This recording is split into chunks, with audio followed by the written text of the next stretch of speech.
what I said is your God is stupid.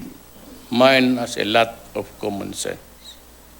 That's what I told the bishops. I never said I was an atheist. You know, the presidency is a God-given gift.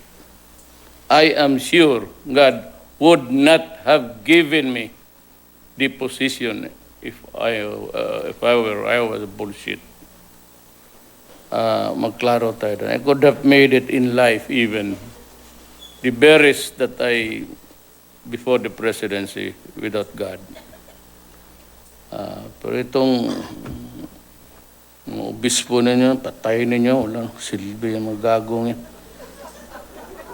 Ito is criticize.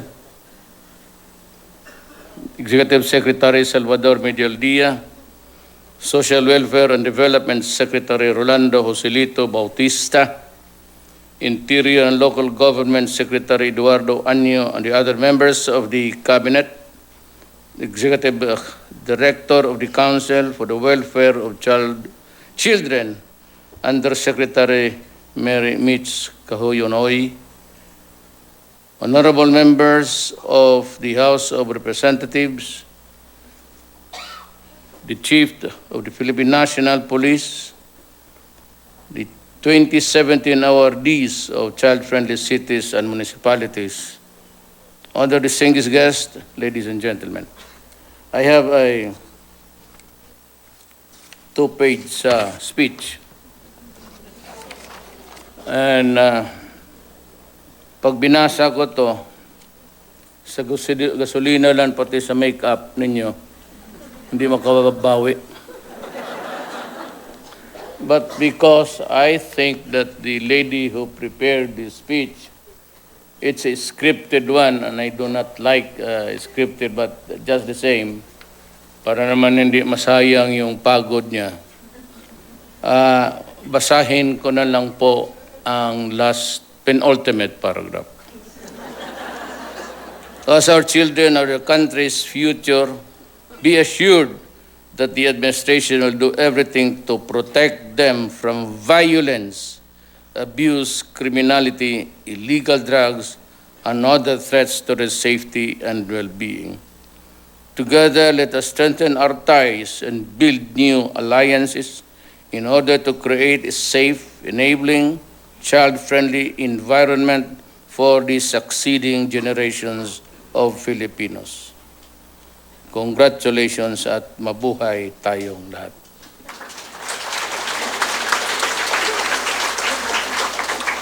Now, one of the greatest really drawbacks of this country is that we are not able really to provide health care for the children. Much less for everybody actually, for short of funds. But we endeavored to pass a law that would give them free medical attention in hospitals. We have established the malasakit thing all over to give priority to those who are urgently in need of medical attention. This has been true ever since. It is historical narrative of this country that we fall short on everything. And even hunger. The highest is in Mindanao, the arm. So, nung una pa lang, sinabi ko kay nung dating welfare secretary, DSWD, to concentrate doon sa lugar na gutom ang mga bata. But unfortunately though, it was part also of parang an arrangement where I could maybe in the process of confidence building, I showed them the sincerity of government that we are willing to share, not power, but the benefits of how a working cabinet cooperating with each other can help all Filipinos, irrespective of their ideology. turned out sour, and most of the money given, supposed to be given to the Pantawid Gutom, found their envelopes in the camps of the military. So I had to, well, I did not, but it was Congress, because Congress also has a report of that from the military and the police, and Congress decided to just turn down their confirmation of their appointments. Ang ano ko kasi dyan is, Tigualo is good, might be brilliant, might be have the highest IQ, but you do not bring in an ideology that carries with it an armed struggle to seize power of governments. So, isang bagay na we're trying to sort out, but I do not think that I am ready.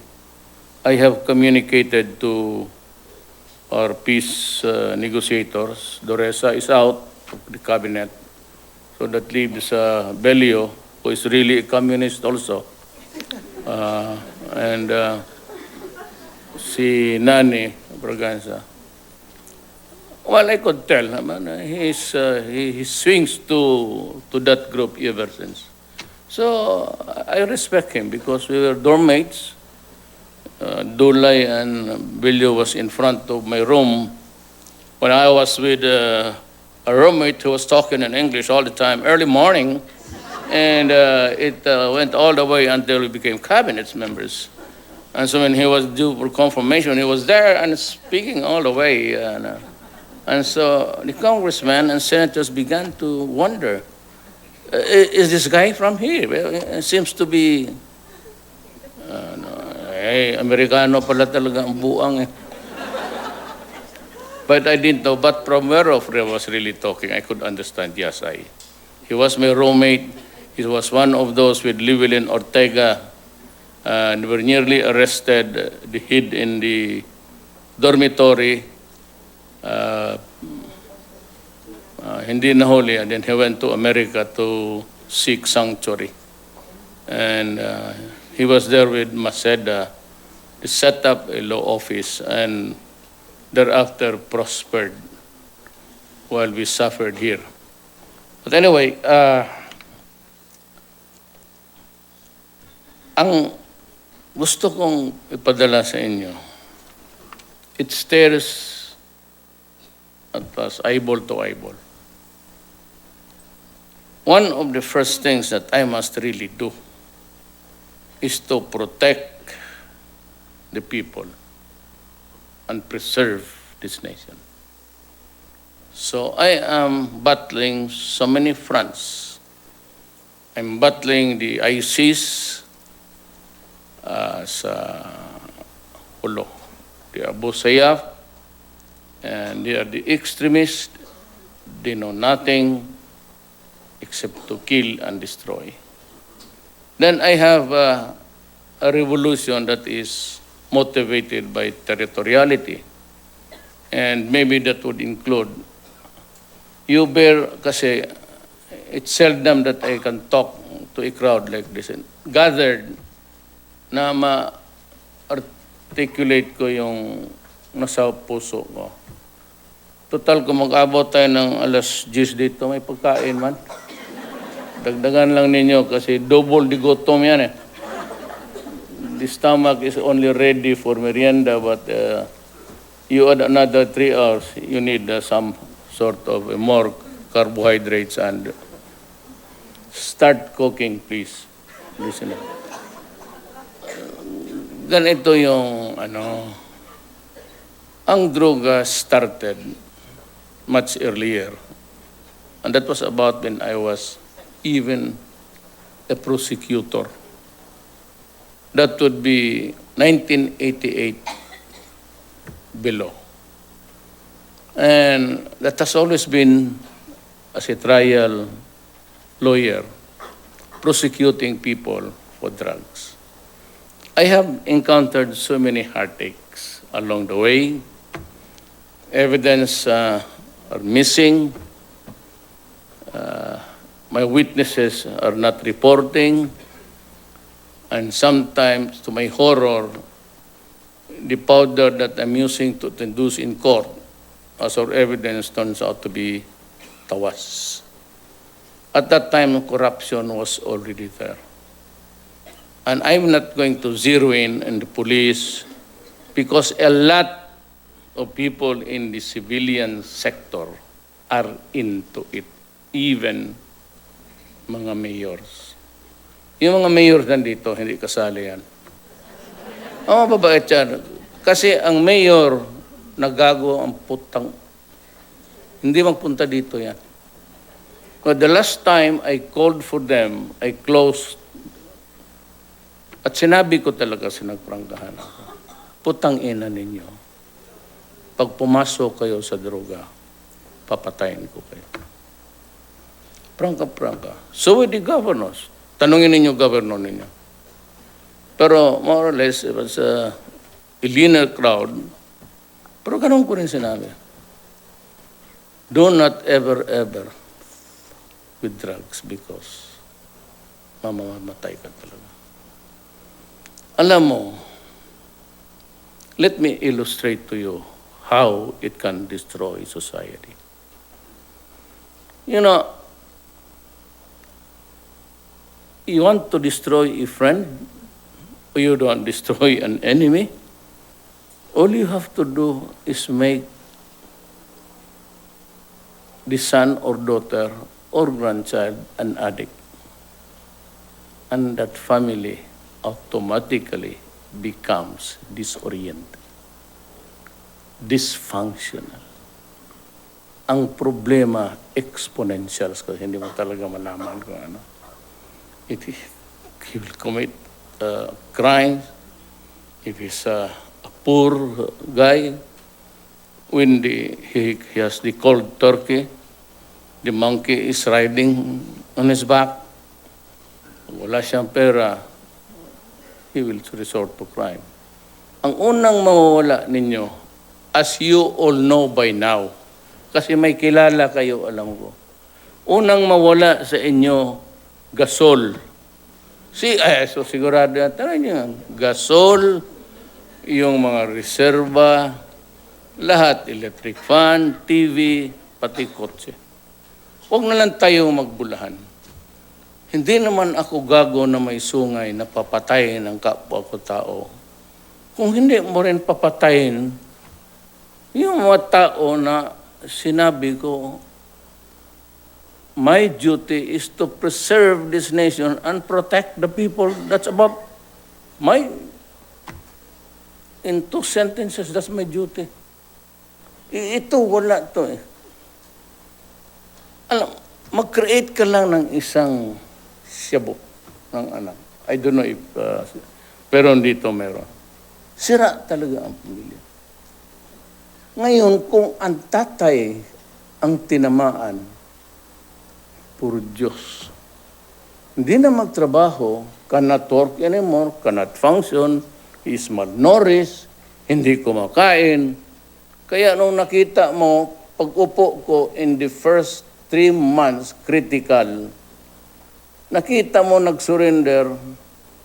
Ang sabi ni Santiago noon was 3 million, sabi ni Bato 1.6 million. Filipino or Filipinos reduced to slavery to a drug called shabu. And they are inutil for the rest of their lives. So pag hindi na makatrabaho yan, he is there in stupor. Pagka muna kayo, inaantok ako. Sinong may marijuana dyan? Alam mo, media ka, pagkabugok talaga ng media. You know, during the ASEAN in the Philippines, I just came from India. So I just a few hours of sleep, I landed in Davao, then took a flight dito. Sabi ko, ako yung presiding officer. Sabi ko, may kopya ka ba dyan sa yung program namin sa yung program namin sa mga ASEAN. Itong mga gagong secretariat na ito, and Bong, I hope that we can improve on it. Mag-umpisa kami ng 8:30, 9:30, 10:30, 11:30, 12:30, break, 1:30, 2:30, hanggang alas 10, alas 11 ng gabi. Anak ka nang sabi ko, anong tingin niyo sa amin, Boy Scout?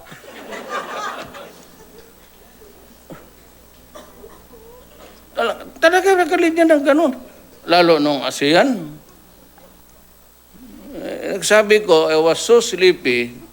Ito naman niya sabi ko, kaya ano ako ng marijuana. Kung hindi kayo gago, I was presiding over the plenary, mag-hit ako ng marijuana. Pagka ganon, when it is too ridiculous, it must be a joke. Pumapatay nga ako, tapos ngayon ako pang... So, just to lighten a dull moment, pero mo doon. Lahat kami natutulog, ang recording na lang ang buhay. Wala, silent naman for interspersed with silence. Kasi natutulog. Una si Bulkia, ako ang sunod. Nakaganon ta. Ako galing ang India eh. Wala pa masyadong, I do not want to insult India. Pero kung mag-travel, totoo yan. Yan dyan sila, buhay mo yan lahat. Pati si chief police. Magpunta ako sa labas, magbaon talaga ako ng karne norte, pati tuyo. Kasi Bisaya ako, hindi ako pwede pag hindi maalat. That's genetics for the Visayan. Kaya yung cook ninyo, di ba, kung may magkain, ang cook ninyo Bisaya, I'm not trying to insult my Bisaya. Kasi kutawin niya ng tapos gano'n ng...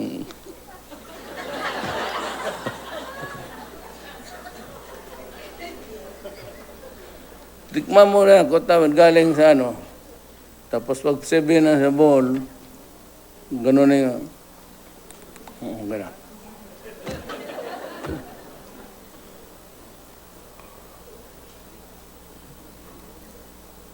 So yun ang ko sa kawawa yung mga bata. The dysfunction is just to 1 million. Sinong human rights dito? Masakal kita potong. Sinong human rights dito? Ang dysfunction niyan, grabe. Hindi na makapag-aral ang mga anak. Karamihan dyan, kung asawa, bata, pa maglalaki para lang mabuhay. Hindi nagtatrabaho ang ulol eh. Kasi wala na yan sila. They just sit in one corner the whole day. Tsaka maghingi. Pag ayaw magbigay ng asawa ng pera, binubugbog. Magpunta sa nanay, binubugbog ang nanay. Ilan yan? Now, let me draw a contrast. Sabi nila, pumapatay daw ako ng tao. Hindi ako pumatay tao, tiga-imbalsama lang ako. Putang ina nila.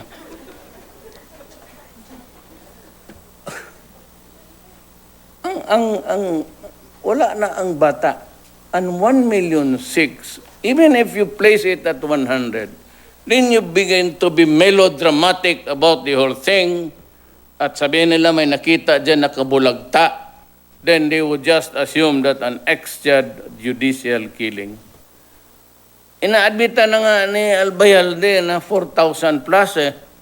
And that is a figure which I am bound because that is the trabaho of my tao ko, police ko yan eh. So I have to admit what they say to me. Sabihin mo 70,000, pati yung nag-rivalry ng babae o yung hindi alam mo karamihan dyan, hindi mag-remit. Kaya hindi mag-remit, yung takbuhin na yan. Papatayin ka talaga niyan. That's the rule. Now, sabihin mo, what? 20,000? Yun ang sobra nila. O sana ba, bitch? 20,000, and look at the dislocation of my country. It is destroying my country. 1,000,006 slaves is not a joke to me. And hindi lang yan siya, it's not a matter of those who killed or who died. But how about this? He might live. But look at the dysfunction he creates for all of us. He's a potential criminal, he does not work. The children are floating, nowhere to go. Is that the way I will allow my country to happen? Kaya sabi ko, putang, I will kill you. My God, I will really kill you. Hindi yan sila, ako. Kaya papuntahin mo yung piskal dyan, yung putot na maitim. Sampalin ko yung putang inang isa pa. Diba? Sabihin lang nila, oh, here is a list of those who died. Gano'n niya nga, 70,000. What's the 70,000? They do not explain where did it happen, what was the cause, whether it was drug or it was an outright killing. When? Tapos sabihin mo, how? Was he kneeling down? Or was he shot with the back turned against the aggressor? Wala, basta sinabi lang patay. Tapos you want me to go to that idiotic court, ICC. Buang. And what is that court, by the way? Who created it? Did we participate in the selection of the judges? Sino yung mga putang inang taga-Europe dyan na mas marunong pa sa atin? Who are the prosecutor? And even their chairman's commission on human rights, ang chairman nila comes from a country who does not believe in democracy. It's autocratic. Mabutit na lang nakaintindihan kami ni King George and si Abdullah. Do not listen to that idiot. You're not even democratically elected and you want me to stand in a court that's a creation of it. You must be an idiot. Hindi ko alam kung sino yung saan yung kinuha yung mga for all you know. Tapos takot-takutin ako nitong sila. No? And during kita mo naman yung sabi, International Court of Justice, I'll be brought there. He just kept silent. And you know, truthfully, honestly, candidly, I had the only one who had thought of the defense. So when the time kayo sinabi ng ulol na pagong, sabi niya, I should see a psychiatrist. Gusto ko nang birahin. Ito naman si Spiron, sekretaris pa siya, wag, Rod. Bakit, sir? Sabi niya kay si Jordan, bigyan tayo ng 2 helicopter na Cobra. At totoo naman, pagpunta ko sa Jordan, pinakita talaga ng King of Jordan. And I was not told, do not believe in that fucking relative of mine. So may sabi, I quote him publicly. Now, I do not listen to that. Kita mo, ang maghusga sa akin is not even elected by the people. He has not passed a judgment of his peers to set this gago. Nakita mo naman ang sitwasyon. But what really pains me is this. I know some of you will be cynical. The drama na yan si Presidente. Make it more melodramatic nga. Well, for whatever it, however it arrives to you, hindi ko talaga matiis yung, you know, we have millions of our poor countrymen and their wives go to the Middle East in droves. Alam natin, at alam ko early on when I was mayor because I went to Saudi Arabia to plead a case for a girl, taga Davao, because she was in prison for distributing groceries. So naawa ako, kasi yung nanay, pati ang tatay matanda na, everyday nandyan sa labas ng gate ko, early morning, everyday. Kaya sabi ng asawa ko, Baptist yan eh.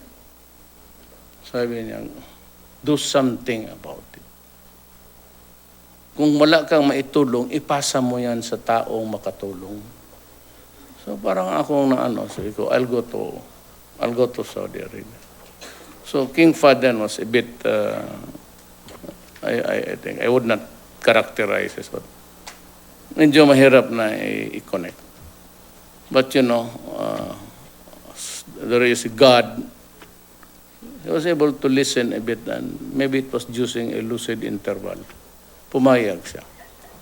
But chief minister of that court, of that royal palace there said, you better talk to your counterpart. Since I was a member of the Law and Order Committee of Goles, so actually I was the one who was there. Sabihin mo sa kababaya, sabi niya, that not all may edukado na aral, but on the average, when you are a slave, bought from the slave markets of Africa, or a paid servant, rape is part of the territory. Kaya malakas ang bintahan ng pills doon coming from Europe.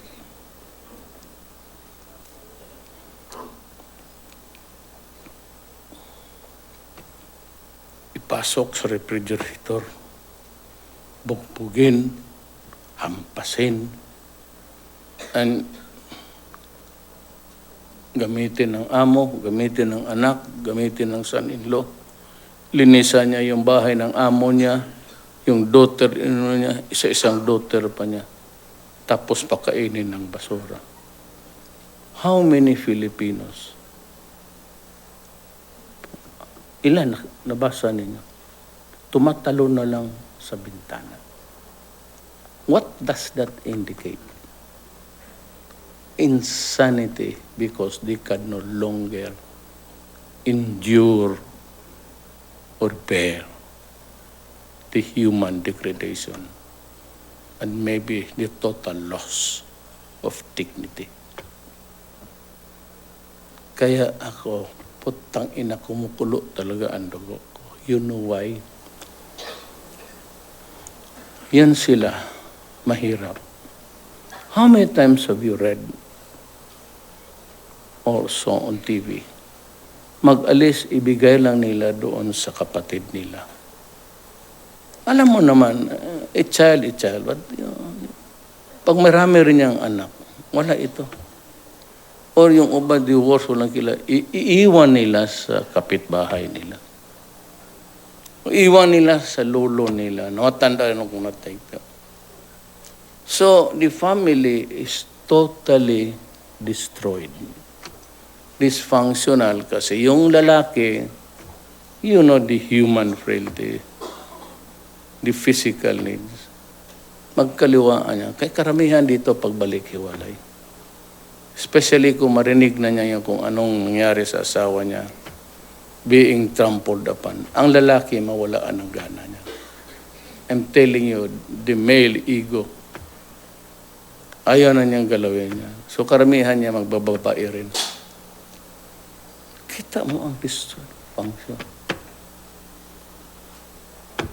Tapos yung mga anak niya, she endured rape, beatings, sodomy, or whatever. tiisin niya yan, hoping that the money she could send to her children can study. Alam mo, pwede man tayo, what's your average? May bata yan. Alam mo yung mga dyan sa tondo, so, gagano yung sa linya, hanggang bumigay yung bata. Bigay ng bata. So pagbalik ng nanay, 3 years hence, pakita niya, everything is in shambles. Putang ina mo, papatayin talaga kita. Papatayin. I go to prison. I will go to prison. I spend time in jail. Fine. I'm 73. How much time do I have in this? I will dedicate my imprisonment for my countrymen. Walang balik. Okay. Basta maputol ko lang kayo. Or an eye for an eye and a tooth for a tooth. Putang ina mo. Ginawa mo miserable ang kapwa ko. Gagawain rin kitang bangkay. Letse ka. You want me? TV. Makinig kayo, Pilipino. Talagang yayariin ko kayo. You want to live human rights? You want to stop this goddamn sad part of our history? You just tell them to drop Shabu. Rebels, you drop the gun and we will go. Ay, ditong komunista, I'm no longer ready to talk to you. I've done it before. Magmukha lang tayong gago. You insult me, I insult you para tayong bata. Huwag ka na lang umuwi dito. I promise you, I'll slap you. Pag pinilit mo sa airport, umuwi ka dito, putang ina mo, sampalin kita talaga siya. Pakain ko yung pustiso mo, litse ka. Tang ina itong mayabang. Akala mo kung sino. Kung magsalita.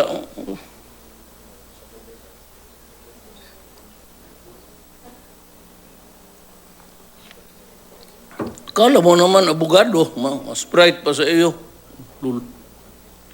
Ang binabasa, what is this Bible? You idiots there, mga ideologue. What is your Bible? Mao Zedong, Lenin, Trotsky?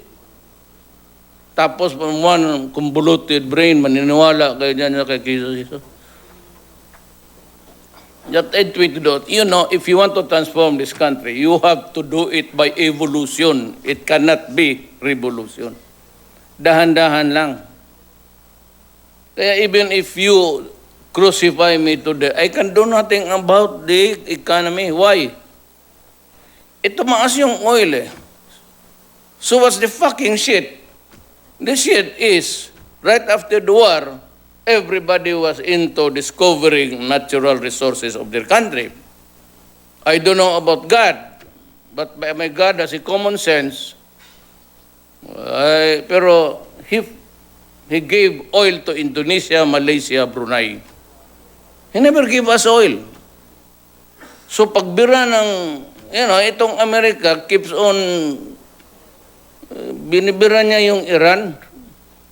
Yung Iran naman, pataas pababa. So every time the oil price increases, lahat yan tatakan na.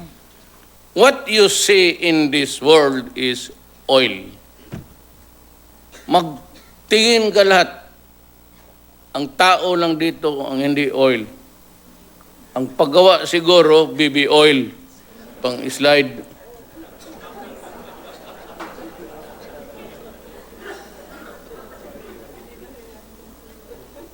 No, you can make this thing work if there is no machine. And where does it get power? The machine?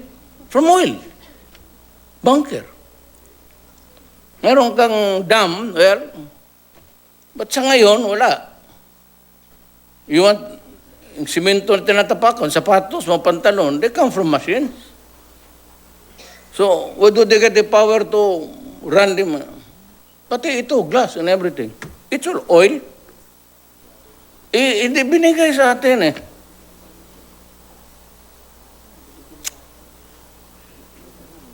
Otherwise, sila, kaya pag-increase, magsabi sila, wag muna. Kasi may buffer tayo. Itong mga ulo na to, hindi ginagamit yung oil nila. Sige sila import, but at the time when there's an emergency, yun ang buffer nila. Tayo wala. Kaya yung economy natin really suffers. They're much better in Indonesia, Malaysia, Brunei. Because, isa pa, except for Indonesia, they believe in family planning. Itong dito, what is really the gridlock is ang simbahan ng Katoliko. It's the most hypocritical institution. Kita mo sabi ni Pope, if we cannot be celebrate, get out. Lahat naman halos 90% ng mga pare, wala. Ako, bakla man ako noon. So, bakla man yan sila lahat. Tingnan mo, pick upin niya ni Rappler pati ni Inquirer. The President is a homo.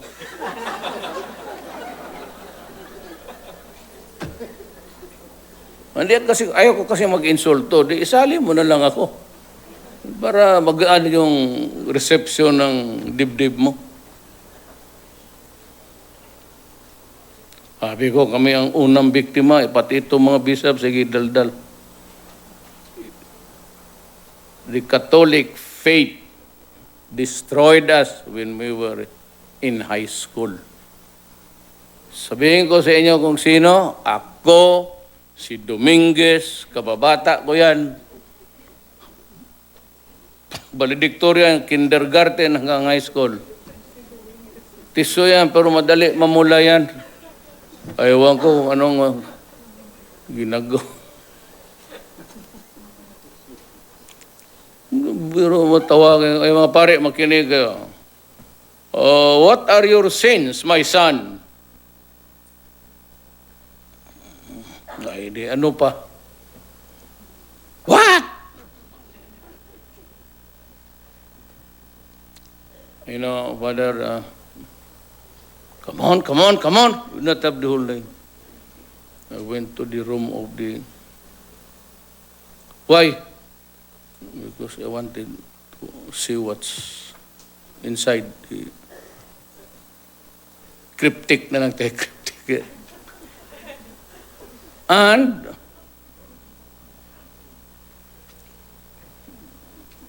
I look, yeah, and then I went to the bathroom. What did you do there? The inevitable. Hindi ko makunto yan kasi ano. O gano'n ang corruption na pare sa amin. Hindi lang sa amin.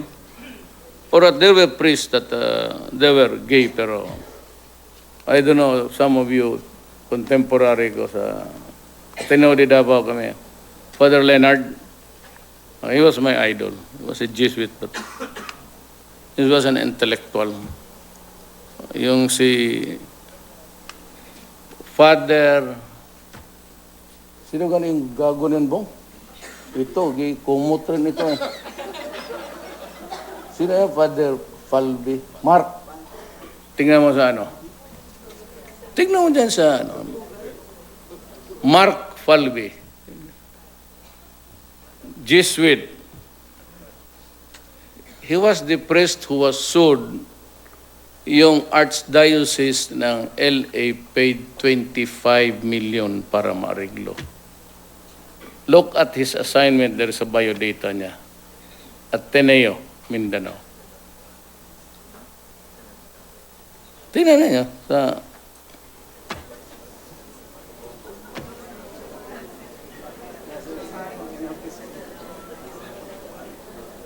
Kaya ako paglabas ko sa ano, I was a bit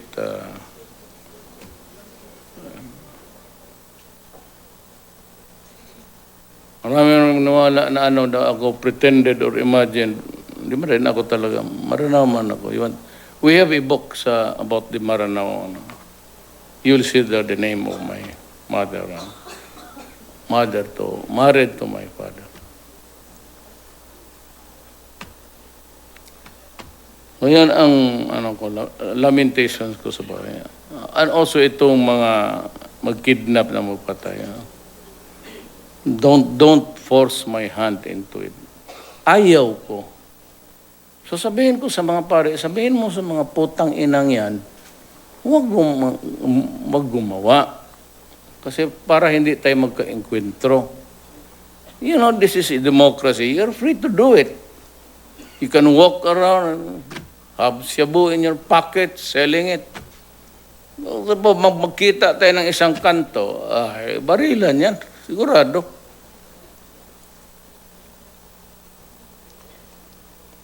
Yan ang gusto kong luto na yung panihapon.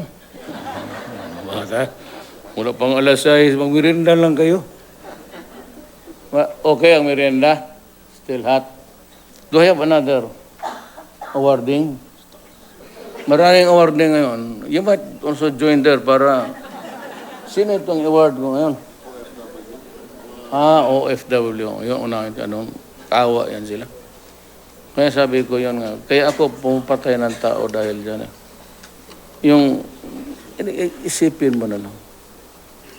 The hardship, the torture, the rape, the loss of dignity. Kaya putang ina tumatalon sa bintana, iyawa. Kaya yung protection ng children will always be there. Wala na tayo. Yung may tama na, wala na. I'm doing it to preserve the nation. So that the Filipino would come after us, yung mga anak ng apo ko, kailangan tapusin natin itong. I'll try to finish. I'm not promising, but we are all agreed, the police and the armed forces. We will try to finish itong, and I will be harsh. And there might be really widespread violence, but I am prepared for that. If that is the only how to do it, then if we have to die, then so be it. We die. After all, we should be in heaven. Si Richard ba? Sigurado yan siya? Malangit yan siya? Well, anyway, I'd like to thank you for just even allowing me to give time for you to listen to me. But lahat yan, it comes from the heart. And with all sincerity, what I say here is what will happen. And the rule has always been, so be it. Thank you and good afternoon. Maraming salamat po, mahal. At yan po ang talumpati ni Pangulong Duterte sa awarding ceremony para sa Presidential Award for Child-Friendly Municipalities and Cities sa Malacanang.